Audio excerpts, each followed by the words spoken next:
Christendom is saying Palm Sunday. மொத்த உலக நாடுகளும் ஒரு நாளை வைத்திருக்கிறாங்க. இன்றைக்கு என்ன நாள்?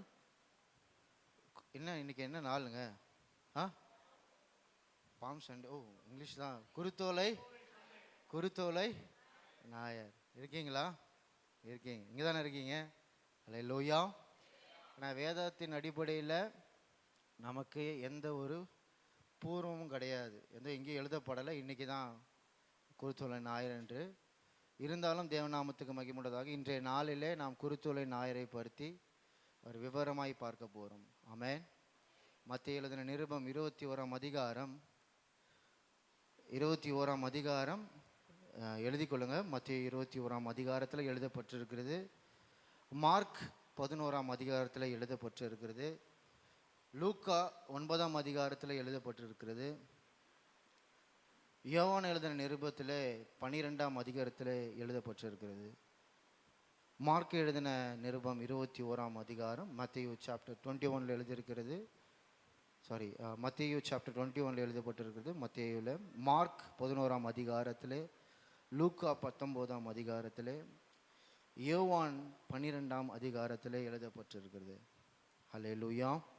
நாம் ஒரே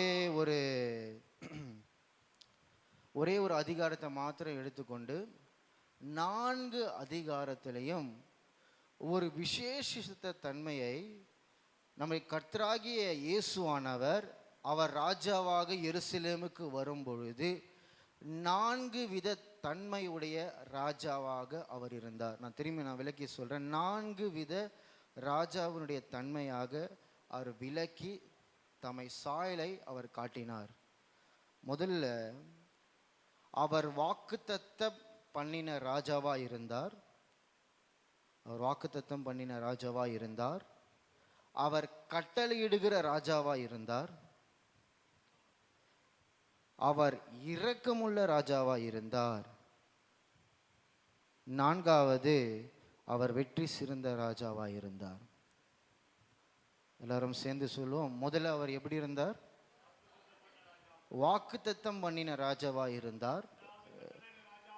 2வது கட்டளையிடுகிற ராஜாவா இருந்தார்.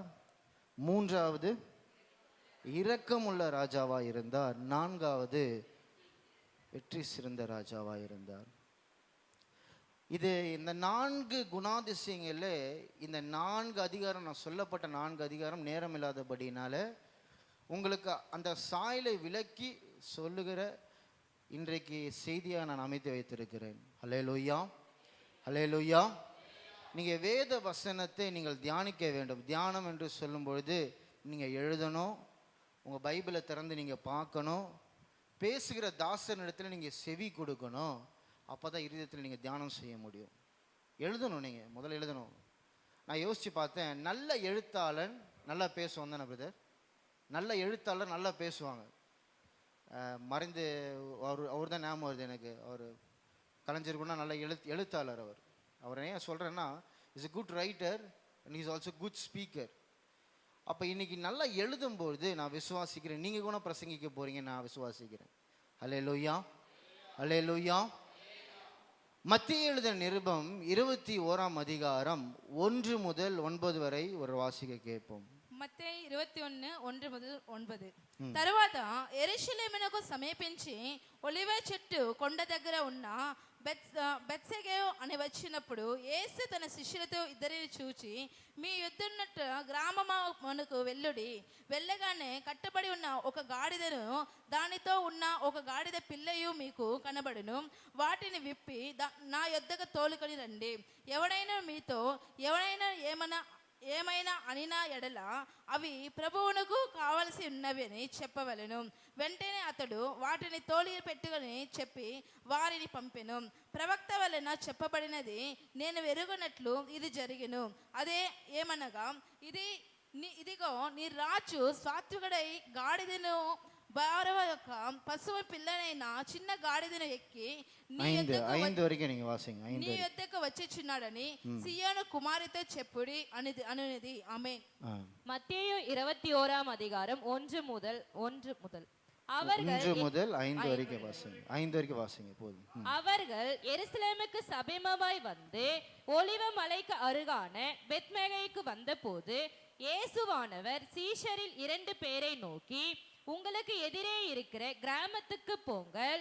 போன உடனே அங்கே ஒரு கழுதையும் அதனோட ஒரு குட்டியையும் கட்டியிருக்க காண்பீர்கள். அவைகளை அவிழ்த்து என்னிடத்தில் கொண்டு வாருங்கள். ஒருவன் உங்களுக்கு ஏதாகிலும் சொன்னால், இவைகள் ஆண்டவருக்கு வேண்டும் என்று சொல்லுங்கள், உடனே அவைகளை அனுப்பி விடுவான் என்று சொல்லி அவர்களை அனுப்பினார். இதோ, உன் ராஜா சாந்த குணம் உள்ளவராய் கழுதையின் மேலும் கழுதை குட்டியாகிய மரியின் மேலும் ஏறிக்கொண்டு உன்னிடத்தில் வருகிறார் என்று சீயோன் குமாரத்திக்கு சொல்லுங்கள் என்று தீர்க்க தரிசியினால் உரைக்கப்பட்டது நிறைவேறும்படி இதெல்லாம் நடந்தது. போதும். மத்தேயு 21:4 ஆங்கிலத்தில் all this was done that it might be fulfilled which was spoken by the prophet. தீர்க்கதரிசியின் உரைக்கப்பட்டின்படியே இந்த வார்த்தை நிறைவேறினது. அவர் ராஜாவாக கழுதையின் மேலும் அதன் மரியின் மேலும் ஏறி நின்று எருசலேமுக்கு வருகிறதை சகரியா 9:9 ஒரே ஒரு எழுத்து பிழையின்றி இந்த 4ஆம் வசனம் நிறைவேறினது. அல்லேலூயா, அல்லேலூயா. நான் விசுவாசிக்கிறேன், ஒரு காரை நீங்கள் புக் பண்ணுறீங்க, 1 மாதம் டெலிவரியா? ஒரு பைக் புக் பண்ணால் எத்தனை வாரத்தில் வந்தது அங்கிள்? ஒரு 3 வீக்ஸில் வந்துடுதா? ஒரு கழுதை குட்டியை தேவன் 500 வருஷத்துக்கு முன்பதாக புக் செய்து விட்டார். அல்லேலூயா. அங்கே கழுதை இருக்கும்பா, இரு சந்தியில் ஒரு கழுதை இருக்கும்பா, அந்த மரியும் இருக்கும். மரின்னா என்னன்னா, கோழிக்கு சின்னது என்ன சொல்லுவீங்க? குஞ்சு சொல்லுவீங்க, கோழி குஞ்சு. ஆடுக்கு என்ன சொல்லுவீங்க? ஆடு. கழுதைக்கு என்ன தெரியுமா சொல்லுவாங்க? மரி. என்னது? கழுதை குட்டினா சொல்லுவாங்க, எனக்கு தெரியல. கழுதை குட்டி வேதகமத்தில் மரியின் மேலும். ஆனால் நம்மளுடைய ராஜா அவர் கழுதையின் மேலே ஏறி வந்த ஒரு நோக்கம், இஸ்ரவேலர்கள் தன்னுடைய ராஜாவை அவர்கள் கழுதையின் மேலே ஏற்றி சமாதானத்தின் உடன்படிக்கை அவர் வைப்பார்கள். அல்லேலூயா. நம்முடைய ராஜா சமாதான பிரபுவா இருக்கிறபடினாலே அவர் கழுதியில் மேலே ஏற அவர் முன்னமே வாக்குரைத்த ராஜாவாய் இருக்கிறார். அவர் வாக்குத்தத்தம் பண்ணின ராஜாவாய் இருக்கிறார். என்னுடைய ராஜா. அல்லேலூயா. பாருங்க, சகரியா 9:9 நீங்கள் உடனடியா வாசிங்க தமிழ்ல. சகரியா 9:9 சீயோன் குமாரத்தியே மிகவும் களிகூரு, எருசலேம் குமாரத்தியே கெம்பீரு. இதோ, உன் ராஜா உன்னிடத்தில் வருகிறார். அவர் நீதியுள்ளவரும் இரட்சகரவரும் தாழ்மையுள்ளவரும் கழுதையின் மேலும் கழுதை குட்டியாகிய மரியின் மேலும் ஏறி வருகிறவருமாய் இருக்கிறார். நான் நினைச்சேன், ஒருவேளை தமிழ்ல ரெண்டுமே ஒன்னா இருக்கலாம், ஆங்கிலத்தில் பார்க்கலாம் அப்படின்னு பார்க்கும்பொழுது, your king is coming to you lowly and riding into a donkey. அதே மத்திய 21:5 lowly and sitting on a donkey அப்படிதானே இருக்கு? மத்திய 21:5 என்ன இருக்கு? 21:5 Say to the daughter of Zion, see your king comes to you, gentle and riding on a donkey, on a cloth, the foal of the donkey. அப்படியே சகரியா 9:9 Rejoice greatly, O daughter of Zion, shout, daughter of Jerusalem, see your king comes to you, righteous and having salvation, gentle and riding on a donkey, on a cloth, the foal of the donkey. நான் இவங்க படிக்கிற வேதாகம் புஸ்தகம் NIV version, நான் இன்னொரு வெர்ஷனில் படித்த KJV version. அதுலேயும் lovely, இதில் gentle இருக்கு. அவர் லவ்லி, தாழ்மையுள்ளவராய், அவர் சாந்த குணம் உள்ளவராய், சியோன் குமாரத்தியே நீ களிகூறு. நம்முடைய ராஜா சமாதானத்தின் பிரபு. அவர் முன்னுரைக்கப்பட்டபடியே நம்முடைய எருசலேமுக்கு தன்னை ஜீவ பலியாய் ஒப்பு கொடுக்கும்படியாக சகரியா தீர்க்கதரிசன புஸ்தகத்திலே 9:9 படியே அவர் கழுதியின் மேலே ஏறி வந்தார். அவர் குதிரையின் மேலே ஏறி வந்திருக்க செய்யலாம். ஆனால் இஸ்ரவேலின் வரலாற்றை நீங்கள் புரிஞ்சுக்கணும். நான் ஃப்ரெண்டுக்கு கால் பண்ணி கேட்டேன், ஒரு சாரஸ்யத்துக்காக தான் நான் கேட்டேன், ஒட்டகம் என்ன விலைப்பா சொல்லுப்பா அப்படின்னு நான் கேட்டேன். ஒட்டகம் வந்து குதிரையோட அதிகம் அப்படின்னு சொன்னார். குதிரையோட அதிகம் ஒட்டகம். சரி, அப்போ கழுதை என்னன்னா, கழுதை ரொம்ப காஸ்ட்லி சாமிங்க இஸ்ரேலில். அது யாராலையும் வாங்க முடியாது. ஒரு ரொம்ப பணக்காராக இருந்தால் மாத்திரம்தான் இஸ்ரேலில் கழுதை வாங்க முடியும். என்னது, ரொம்ப பணக்காராக இருந்தால் மாத்திரம்தான் கழுதை இஸ்ரேலில் வாங்க முடியும். நம்ம ஊரில் வந்து கழுதைக்கு ஒரு வேல்யூ கிடையாது, திட்டுறதுக்கு தான் கழுதை. என்னது கழுதை என்ன சொல்லுவீங்க? அப்படி தானே சொல்லுவீங்க, வேற என்ன சொல்லுவீங்க? கழுதை எதுக்கு? எதுவும் கூட ஹிந்துல கூட ஏதோ பார்த்தேங்க, கழுதை குட்டி ஃபோட்டோ வைக்கிறாங்கன்னு நினைக்கிறேன், இதுவும் பார்த்தேன் நான். எதுக்கு அது? திஷ்டிகா? ஹல்லேலூயா. நம்ம கழுதை என்ன தெரியுங்களா? என்னுடைய ராஜா அவருடைய ராஜ்யபாரத்தை நிலைநிறுத்தும்படியாக சாந்த குணம் உள்ளவராய் எருசலேமுக்கு மரியின் மேலும் கூட சேர்ந்து வருகிறவராய் இருந்தார். ஹல்லேலூயா. அதான் இஸ்ரேலில் ஒரு சரித்திரத்தை நம்ம நிச்சயமாய் பார்க்கணும். சாலமோனை தன்னுடைய ஒரு குமாரன் போராடுகிறான். அவன் தான் ராஜன், அப்சலோம் தான் ராஜாவானன். அவன் ரொம்ப அந்த பக்கம் இருந்து அப்பாக்கு எதிராக வரான். ஆனால் ஒரு சமாதானத்தை அவர் உண்டு பண்ணினார். அவனுடைய இளையகுமாரன் சாலமோனை கூட்டிக் கொண்டு, நீ கோவேரின் கழுதின் மேலே ஏறி நில்லு, இஸ்ரவேலின் ராஜா என்னுடைய சாலமோன், இனி இந்த இஸ்ரவேல் கோத்திரத்துக்கு சமாதானம் உண்டாவதாக. நமக்கு ஒரே ராஜாங்க, யாரையும் நீங்க ராஜ்யபாரம் பண்ணும்படியாக யாரும் நீங்க வைக்க வேண்டிய அவசியம் கிடையாது. உங்க இருதயத்தில் ஒரே ராஜா, அது அப்சலோம் அல்ல, என்னுடைய கர்த்தராகிய தேவன், தாவீதின் சந்நிதியிலிருந்து பிறந்தவர், அவர் நம்முடைய இயேசுதான். நீங்க அந்த வசனத்தை படிக்கலாம். 1 சாமுவேல் நினைக்கிறேன், இருங்க. 2 சாமுவேலுடைய புஸ்தகம் 7ஆம் அதிகாரம் 16வது வசனத்தை நீங்க எடுங்க. 7ஆம் அதிகாரம் 2 சாமுவேலுடைய புஸ்தகம் 7ஆம் அதிகாரம் 16வது వచనం. నీవు మట్టుకు నీ సంతానము రాజ్యము నిత్యము స్థిరమగును, నీ సింహాసనం నిత్యము స్థిరపరచును. అది 2 சாமுவேல் 7ஆம் அதிகாரம் முந்தின வசனத்துல இருந்து படிங்க. 5 6 7 சாரி 15 16 படிங்க, இல்ல 14ல இருந்து படிங்க. 2 சாமுவேல் 7ஆம் அதிகாரம் 14 15 16. நான் அவனுக்கு பிதாவா இருப்பேன், அவன் எனக்கு குமாரனாய் இருப்பான். அவன் அக்கிரமம் செய்தால் நான் அவனை மனுஷருடைய மில்லாற்றினாலும் மனுபுத்திரருடைய அடிகளினாலும் தண்டிப்பேன். உனக்கு முன்பாக நான் தள்ளிவிட்ட சவுலிடத்தில் இருந்து என் கிருபையை விலகின போது அவனை விட்டு விலக மாட்டேன். உன் வீடும் உன் ராஜ்யமும் என்றென்றைக்கும் எனக்கு முன்பாக ஸ்திரப்பட்டிருக்கும். உன் வீடும் உன் ராஜ்யமும் என்றென்றைக்கும் நிலை நிற்கும். அவர்கள் யார் என்று சொன்னார்கள் தெரியுமா? தாவீது ஆலயம் கட்டும்படியாக அவனுடைய மனசெல்லாம் இருந்தது. ஆனால் என்னுடைய கர்த்தராகிய தேவனோ அவர் முன்னுரைக்கப்பட்டபடியே தாவீதின் சந்நிதியிலிருந்து தான் அவருடைய ராஜ்யபாரத்தை நிலைநிறுத்த வல்லவராய் இருக்கிறார். நான் யோசிச்சு பார்த்தேன், நீ கோயில் கட்டாத தாவீது, உன்னுடைய பிள்ளை சாலமோன் கட்டுவான். அதுக்கு பதிலாக நான் ஒன்று செய்கிறேன். உன் வீடு என்னது, உன்னுடைய ராஜ்யம். தாவீதின் குமாரனாகிய இயேசு அவர் சாந்த குணம் உள்ளவராய் அவர் எருசலேமுக்கு வந்தார். அவர் முன்னுரைக்கப்படியே தம்முடைய வார்த்தையை, தீர்க்கதரிசன வார்த்தையை அவர் நிறைவேற்றுகிற நம்முடைய ராஜாவாக இருக்கிறார். ஹல்லேலூயா. ஒரு ராஜா வாக்கு பண்ணா செய்யாம இருப்பாரா? வாக்கு பண்ணினவர் வாக்கு மாறாதவர்.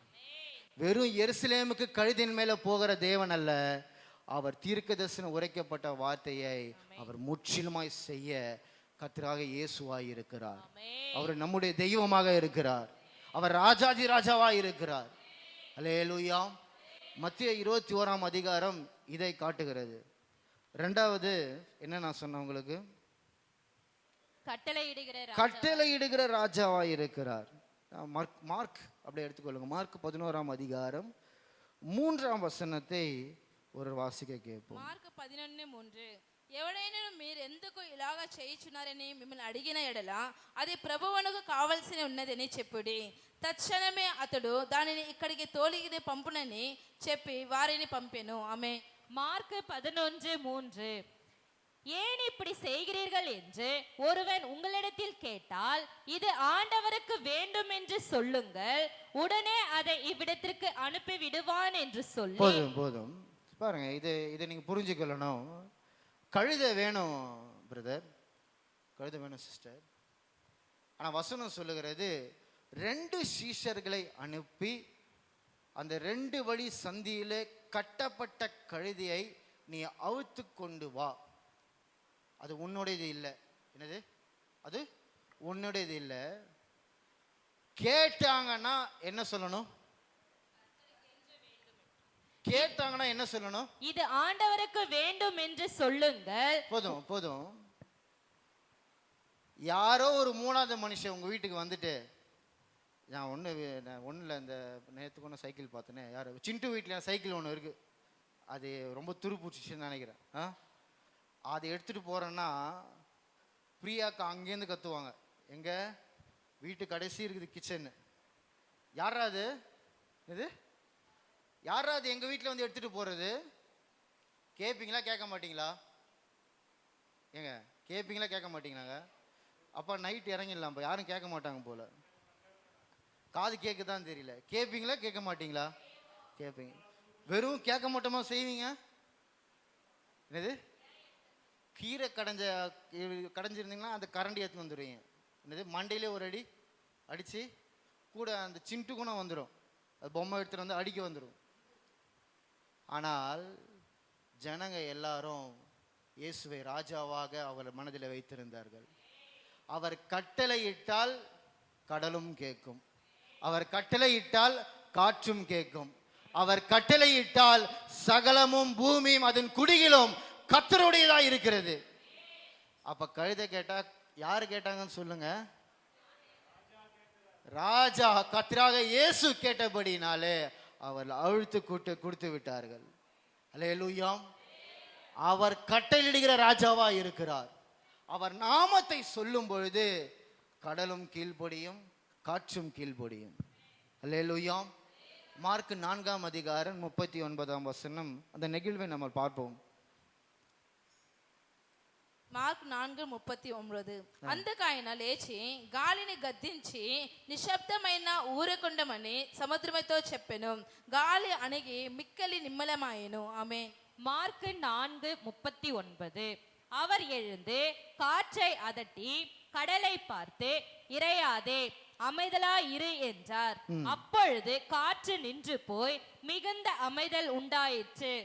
பாருங்க, சில பிரச்சனைகளுக்கு நீங்கள் ஜெபிக்க வேண்டிய அவசியமே கிடையாது. அல்லேலூயா. இயேசுவின் அதிகாரத்திலே இது ஒளிந்து போகட்டும். அல்லேலூயா.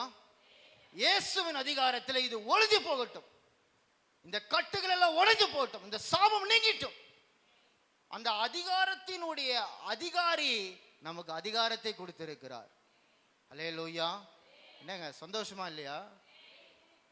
நாம் யாரை வரவேற்கிறோம்? ராஜாவாகிய இயேசுவை வரவேற்கிறோம். அவர் தீர்க்கதரிசனம் உரைக்கப்பட்ட ராஜாவாய் இருக்கிறார், நமக்கு கட்டளையிடுகிற ராஜாவாய் இருக்கிறார். ஒரு சாதாரண விஷயம், இந்த 2 சீஷர்களை பற்றி நான் ஆல்ரெடி எடுத்திருக்கிறேன். தி வே தி வில் அப்படின்னு நான் சொல்லியிருக்கிறேன். அவர் சித்தம் என்ன செய்யணுமோ. ஆனால் கர்த்தர் அழகான ஒரு இன்ஸ்ட்ரக்ஷன் கொடுத்துருக்கிறாரு. அவங்க கேட்பாங்க, கேட்காமலாம் இருக்க மாட்டாங்க, அவங்க கண்டிப்பாக நிச்சயமாக கேட்பாங்க. அப்போ நீ என்ன சொல்லணும்? நல்ல வசனத்தையோட படிங்க. இது ஆண்டவருக்கு வேண்டும் என்று சொல்லுங்கள், உடனே அதை இவ்விடத்திற்கு அனுப்பி விடுவான் என்று சொல்லி அவர்களை அனுப்பினார். ஆனா அவங்க என்ன செஞ்சாங்க? படிங்க. அதேதான் மார்க் எழுதினதுதான். వారు వెళ్ళగా వీధిలో ఇంటి బయట తలవాకిటి కట్టబడిన గాడిద పిల్ల ఒకటి వారిని కనబడిను. దానిని విప్పుచుండగా అక్కడ నిలిచి ఉన్న వారిలో కొందరు, మీరేమి చేయుచున్నారు, గాడిద పిల్లని ఎందుకు విప్పుచున్నారని అడిగిరి. అందుకు శిష్యులు యేసు ఆజ్ఞాపించినట్టు వారితో చెప్పగా వారు పోనిచ్చిరి. ఆమేన్. அவர்கள் போய் வெளியே இருவழி சந்ததியில் ஒரு வாசல் அருகே கட்டியிருந்த அந்த குட்டியை கண்டு அதை அவிழ்த்தார்கள். அப்பொழுது அங்கே நின்றவர்களில் சிலர், நீங்கள் குட்டியை அவிக்கிறது என்னவென்றார்கள். இயேசு கற்பித்தபடியே அவர்களுக்கு உத்தரவு. போதும் போதும் போதும், நேரா போயாச்சு. கட்டியிருந்த கழுதைய பிடிச்ச உடனே, உண்மையில நான் விசுவாசிக்கிறேன். ஜோயல், உன்னை யாராவது கேட்ட நீ என்ன சொல்லணும்? ஜோயல் என்ன சொல்லணும்? நீ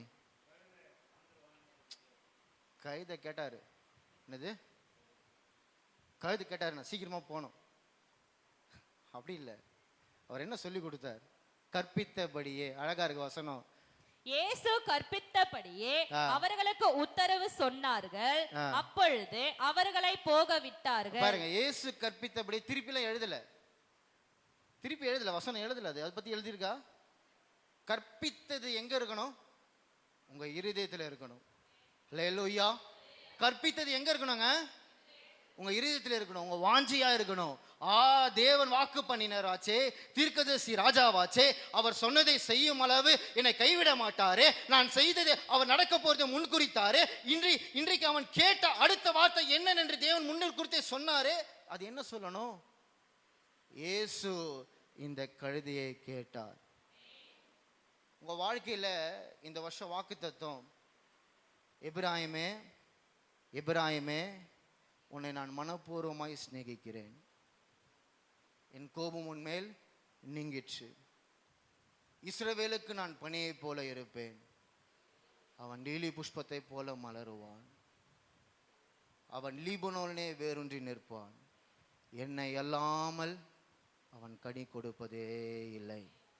கர்த்தருடைய வார்த்தை அல்லாமல் ஒரு காரியமும் செய்யவே முடியாது. இன்றைக்கு நான் சொல்லுகிறேன், சில ஊழியக்காரங்களை தன்னுடைய தேவனுடைய வார்த்தையை அவங்க கற்பிக்கிறாங்க. ஆனால் நடைமுறையில் வரும்பொழுது அந்த கற்பனையை கைவிட்டுறாங்க. மாம்சம் முன்னாடி வருது, தன்னுடைய பழக்க வழக்கங்கள் முன்னாடி வருது, தம்முடைய சுபாவங்கள் முன்னாடி வருது. ஆனால் இயேசு என்ன கற்பித்தார்? நான் கோபப்படக்கூடாது, அவருடைய வார்த்தையை நான் பிரதிபலிக்க வேண்டும். நான் கோபப்படக்கூடாது, என் மாம்சத்தை பிரதிபலிக்க கூடாது. அவர் கற்பித்த அவருடைய கட்டளை என் இருதயத்தில் வைத்திருக்கிறேன். நீங்க இதை செய்யுங்க. கழுதைங்கன்னா கொடுப்பாங்க, கழுதை. ஆஃப்டர் ஆல் கழுதை உங்களுக்கு எல்லாமே தேவன் தருகிற வல்லவராய் இருக்கிறார். ஹல்லேலூயா. கழுதையும் கழுதை குட்டியும். நான் விவசாயியாக யோசிச்சு பார்த்தேங்க, இருதயத்திலேருந்து. குட்டி போட்ட கழுதியோடு நீங்களா குடிப்பீங்களாங்க? கண்ணோடு சேர்த்து குடிப்பீங்களாங்க? தேவன் எவ்வளோ அதிகாரம் உள்ளவராக இருக்கிறார் பாருங்க. 2 நிமிஷம் கரங்களை தட்டி, அவர் தீர்க்கதரிசியின் ராஜாவா இருக்கிறார், அவர் அதிகாரம் உள்ள ராஜாவா இருக்கிறார். அவருடைய வார்த்தையில ஒரே ஒரு பிழையும் கிடையாது. அவருடைய வார்த்தையில சகலமும் அடங்கும். ஒரு கடல் கேட்குமானால் அவருடைய வார்த்தையைபடி பேசும்பொழுது கல்லான இருதயம் மாறும். தேவநாமத்துக்கு மகிமையுண்டதாக. 3வது நான் சொன்னேன், என்ன ராஜா? இரக்கமுள்ள ராஜா. லூக்கா 19ஆம் அதிகாரம் 41வது வசனம். లూకా 19:41. ఆయన పట్టణములకు సమీపించినప్పుడు దానిని చూచి దాని విషయమై ఏడ్చి, నీవు నీ దినముల మందైనా సమాధాన సంబంధమైన సంగతులను తెలుపుకొని ఎడల నీకెంతో మేలు, కానీ ఇప్పుడు నీ కన్నులు మరుగు చేయుచున్నది. ఆమేన్. லூக்கா 19ஆம் அதிகாரம் 41ஆம் வசனம். அவர் சமீபமாய் வந்தபோது நகரத்தை பார்த்து அதற்காக கண்ணீர் விட்டழுது, உனக்கு கிடைத்த இந்த நாளிலாகிலும் உன் சமாதானத்துக்கு முந்தின வசனம் படிங்க, 40லேருந்து. அவர்களுக்கு அவர் பிரதியுத்தரமாக, இவர்கள் பேசாமல் இருந்தால் கல்லுகளை கூப்பிடும் என்று உங்களுக்கு சொல்லுகிறேன் என்றார். 38 வசனத்துல நீங்க தியானிக்கணும். நான் உங்களுக்கு அந்த கண்ணோட்டத்துக்கு நான் கூட்டி கொண்டு போறேன். ஜனங்கள்லாம் ஆர்ப்பரிக்கிறாங்க. 38 வசனம் படிங்க. கர்த்தருடைய நாமத்தினாலே வருகிற ராஜா ஸ்தோத்திரிக்கப்பட்டவர், பரலோகத்திலே சமாதானமும் உன்னதத்திலே மகிமையும் உண்டாவதாக என்று மிகுந்த சத்தத்தோட தேவனை புகழ்ந்தார்கள். மிகுந்த சத்தத்தோடு தேவனை புகழ்ந்தார்கள். புகழ்ந்தார்கள். 41வது வசனத்துல தான் நீங்க முக்கியமா பார்க்கணும். உங்க கண் அங்கதான் இருக்கணும். 39, 40, 41 உங்க கண்ணு நேரா போகணும். படிங்க. அப்பொழுது கூட்டத்தில் இருந்த பரிசேயரில் சிலர் அவரை நோக்கி, போதகரே, உம்முடைய சீஷரை அதட்டும் என்றார்கள். அவர்களுக்கு அவர் பிரதியுத்தரமாக, இவர்கள் பேசாமல் இருந்தால் கல்லுகளே கூப்பிடும் என்று உங்களுக்கு சொல்லுகிறேன் என்றார். அவர் சமீபமாய் வந்தபோது நகரத்தை பார்த்து அதற்காக கண்ணீர் விட்டழுது. பாருங்க, உன்னதத்திலே வருகிற ஒரு ஓசன்னா ஓசன்னா ஒரு ஆரவார சத்தங்க. ஒரு தலைவர் வராரு, ஜனங்கள்லாம், ராஜா வராருங்க, ஜனங்கள்லாம் ஆர்ப்பரித்து பண ஓலையை, இன்னும் சொல்ல போனா தன்னுடைய துணிகள் வஸ்திரங்கள்லாம் அர்ப்பணிக்கிறாங்க. கத்தல பரிசுனால கூட முடியல. கொஞ்சம் வாய் அதட்டுங்க. நான் விசுவாசிக்கிறேன், நான் அந்த நிலைமை நான் வைத்து பார்த்தேங்க. எப்படி நமக்கு சந்தோஷம் இருக்குன்னா, மிகுந்த சந்தோஷத்துல இருப்போம், ஒரு பூரிப்பில் இருப்போம். ஆமா தானே? ஒரு ஒரு அவ்வளோ பேர் நம்மளை புகழ்றாங்க. ஆனால் நம்முடைய ராஜா எருசலேம் 40 வருஷம் கழிச்சு அழிய போறதை தம்முடைய கண்களால் அவர் பார்த்தார். எருசலேமுக்காக அவர் அழுதார். நிகழ்வு என்ன தெரியுங்களா? 7 நாள் கழிச்சு சிலுவை மரணம், அது அவருக்கு தெரியும். ஆனால் உள்ள வரும்பொழுது ஜனங்கள்லாம் ஆர்ப்பரிக்கிறாங்க. அதே ஜனங்க அவர்களை கைவிட போறாங்க. இன்றைக்கு நீங்க நினைக்கிறீங்க, கத்தரை போற்றி பாடும் பொழுது அவர் உங்களை பார்க்கிற விதம் எப்படி தெரியுமா இருக்கு? உன்னுடைய பாடை குறித்து தேவன் அழுகை கொடுக்கிற வண்ணமாய் இருக்கிறார். உன்னுடைய வருங்காலத்தை குறித்து தேவன் அழுகிற வண்ணமாய் இருக்கிறார். ஒரு எருசலேமுக்கு அவ்வளோ திரதான ஜனங்களும் சோத்தரிக்கும் போதும் ஒரு ராஜாவுடைய எண்ணம் பாருங்க, அவர் மனதுருக்கம் உள்ள அவர் ராஜாவாய் இருக்கிறார். அல்லேலூயா. இந்த மாதிரி ராஜா நம்மளை ஆளுகை செய்தால் நாடு நல்லா இருக்குமா, வீடு நல்லா இருக்குமா? நல்லா இருக்காதுங்க. என்னங்க? நான் சாரிங்க, I am sorry to say this. இந்த கேம்பெயின்லாம் நான் பார்த்தேன், இந்த எலெக்ஷன் கேம்பெயின்லாம். I was very delight with. என்ன 40 பேர் இறந்து போயிட்டாங்க, அங்கே இறந்து போயிட்டாங்க, இங்கே இறந்து போயிட்டாங்க, திரளான கூட்டம். ஆனால் எவனாவது ஒருத்தனாவது மனதுருகி அழுகிற வண்ணமாக இருந்தானா? நம்ம ஆளுகை செய்கிறவர் நம்மேல் நோக்கமாக இருக்கிறார். நம்மேல் நோக்கமாக இருக்கிறார். திரளான கூட்டம் அவரை சோத்தரித்தாலும் ஓசனா ஓசனா என்று சொன்னாலும் அவருடைய நோக்கம் ஜனங்கள் மேலே, அவருடைய நோக்கம் ஜனங்கள் மேலே. பாருங்க, ஊமையை உங்களுக்கு தெரிஞ்ச ஊமை தான். நான் சாதாரணமாக சொல்லிடுறேன். லூக்கா 15ஆம் அதிகாரம் 4ஆம் வசனம், நீங்கள் வீட்டில் போய் படிங்க. 100 ஆடுகளை வைத்திருந்தவன் ஒரு ஆடை தொலைந்த பொழுது அந்த ஒரு ஆடுக்காக தேடுகிற தேவனாய் இருக்கிறார். அவர் ஒருவரையும் அவர் விசாரிக்காதவர் அல்லவே அல்ல. அவர் பூரண அழகுள்ளவர். சந்தோஷமா இல்லையா?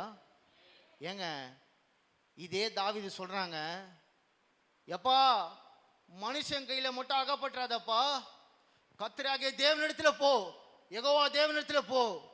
அவர் கையில இரக்கம் உண்டு, அவர் கையில இரக்கம் உண்டு. மனுஷன் கையில இரக்கமே கிடையாது.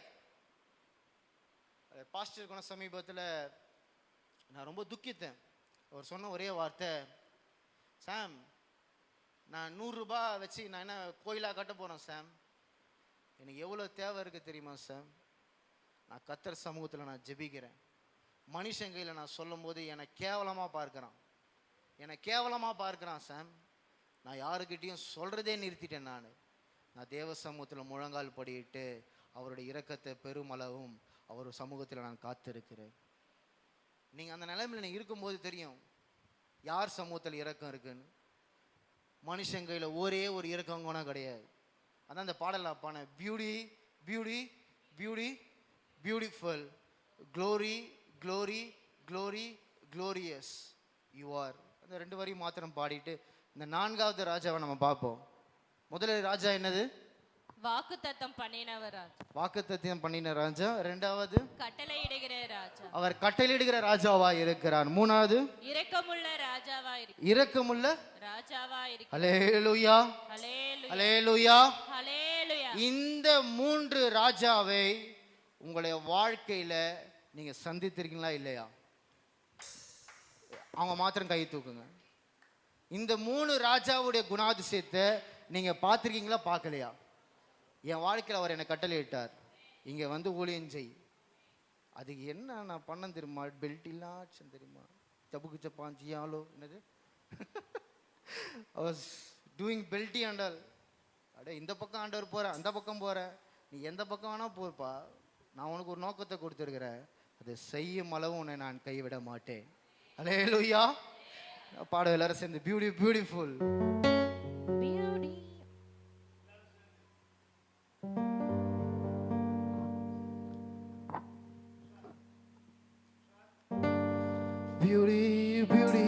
Beautiful, glory, glorious, you are,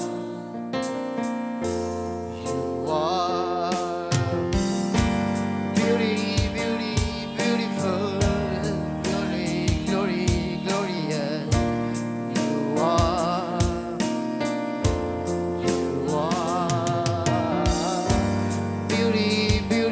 beautiful, glory, glorious, you are. Take me into your throne room, let me see your beauty, let me see your face. Take me into your throne room, let me see your beauty, let me see your face. Beauty, beautiful, glory, glorious, you are. Yes, you are. Beauty, beautiful, glory, glorious, you are.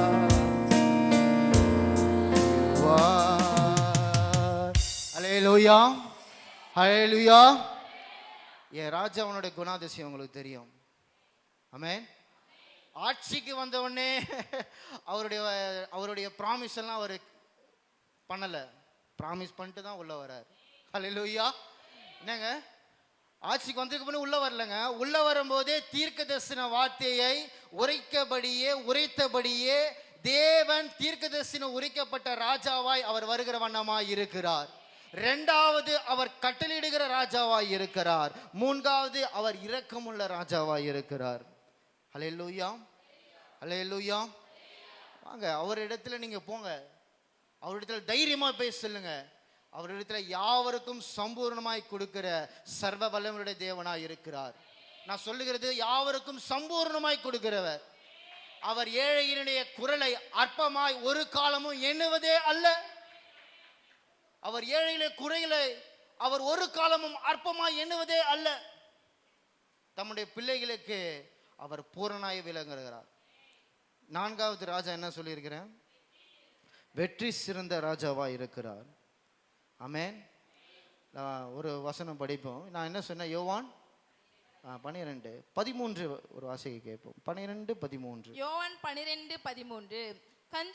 ఖజూర్ప మట్టలను పట్టుకొని ఆయన ఎదుర్కొన పోవు జయము ప్రభువు పేరిట వచ్చుచున్న ఇశ్రాయేలు రాజు స్తుతింపబడును గాక అని కేకలు వేసిరి. ఆమేన్. யோவான் 12:13. குருத்தோலைகளை பிடித்துக்கொண்டு அவருக்கு எதிர்கொண்டு போகும்படி புறப்பட்டு, ஓசன்னா கர்த்தருடைய நாமத்தினாலே வருகிற இஸ்ரவேலின் ராஜா ஸ்தோத்திரிக்கப்பட்டவர் என்று ஆர்ப்பரித்தார்கள். போதும். 12:13 ஓசன்னா என்று சொல்லும் பொழுது அவர் வெற்றி சிறந்த தெய்வமாய் இருக்கிறார். அல்லேலூயா. அவர் முந்தைய அதிகாரத்திலே 11ஆம் அதிகாரம் 43-44 லாசுருவே நீ வெளியே வா, இறந்து போன லாசுருவை தேவன் நீளோட்டமாய் அவனை எழுப்பினார்.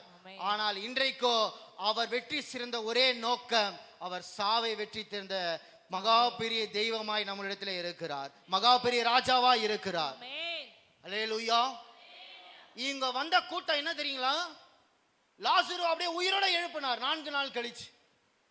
இந்த ராஜாவால யாவையும் வெற்றி பெற முடியும். எந்த கொம்பனாலையும், எந்த மனுஷனாலையும், எந்த தெய்வத்தினாலையும், எந்த ஒரு அதிகாரத்தினாலையும் ஒன்று மாத்திரம் ஜெயம் பெறவே முடியாது. எது தெரியுமா? சாவு. என்னுடைய கர்த்தராகிய தேவன் சாவை வெற்றி சிறந்தார். அல்லேலூயா, அல்லேலூயா. 4 ராஜா நான் முடிச்சிட்டேன், சரியா முடிச்சிட்டேன். 11:55 உங்களுக்கு வேகமே முடிச்சிட்டேன். முதல்ல கழுதையை பார்த்தீங்க, அது தீர்க்க தரிசனமாக இருந்தது. 2வது கட்டளையை பார்த்தீங்க, அதுக்கு உங்களுக்கு வாக்குத்தத்தமாக இருக்கிறது. நீங்கள் அப்படி புரிஞ்சுக்கணும். முதல்ல கழுதையை பார்த்தீங்க, அது தீர்க்க தரிசனமாக இருந்தது. 2வது கர்த்தர் உங்களுக்கு கட்டளை கொடுத்தார், அது உங்களுக்கு வாக்குத்தத்தமாக இருக்கிறது. கர்த்தர் கட்டளையை கொடுக்கும்போது அது என்ன அதிகாரமாக இருக்கிறது? அவருடைய கண்ணீரை பார்க்கும் பொழுது அவருடைய இரக்க குணம் அங்கே தெரிகிறது. அவர் உயிர்த்தெழுதலை லாசரு மூலமாய் அவர் நிழலோட்டமாய் காண்பித்தது.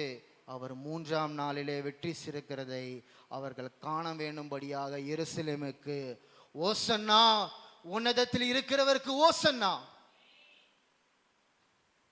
என்னுடைய ராஜா எதுல வந்தார்? என்னை ராஜா என்ன சொன்னார்? என்ன சொன்னாருங்க?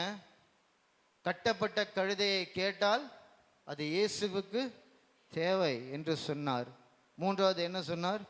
அவர் எருசலேமை பார்த்து அழுதார். 4வது அவர் லாசருவை உயிர்த்தெழுந்த வல்லவராய் இருக்கிறார். எல்லாரும் ஒரு பாடலை பாடுவோமா? ஓசன்னா